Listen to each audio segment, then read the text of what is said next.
आज आपण राजापुरातील एक अतिशय खास परंपरेबद्दल बोलणार आहोत. धोपेश्वर देवस्थानाच्या होळीची परंपरा. ही परंपरा प्रत्येक 5 वर्षांनी धोपेश्वर आणि नवलदेवी या देवतेच्या पूजेनंतर आयोजित केली जाते. तर काही वर्षे गावातच नाचवली गेली. या होळीच्या वेळी धोपेश्वर गावातून एक माड झाड तोडून ठरलेल्या मार्गाने शहरातल्या जवाहर चौकात नेऊन होळीची मिरवणूक केली जाते. झाडाला पुढे जामा मशिदीच्या पायरीवर टेकवण्यात येते, जी ही परंपरा पारंपरिक रीतीने केली जाते.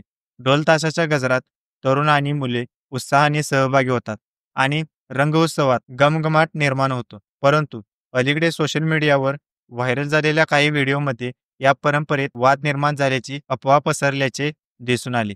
काही पोस्टरनुसार झाड जामा मशिदीच्या पायरीकडे नेताना अडचणी आल्या आणि गेट बंद करण्याचा प्रयत्न झाला.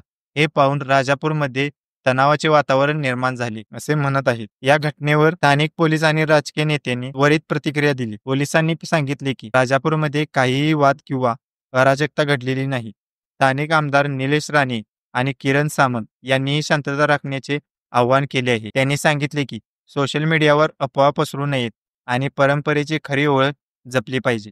तर मंडळी, ही आहे राजापुरातील धोपेश्वर होळीची परंपरा आणि अशाच माहितीपूर्ण व्हिडिओसाठी आमच्या चॅनेलला सबस्क्राईब करा.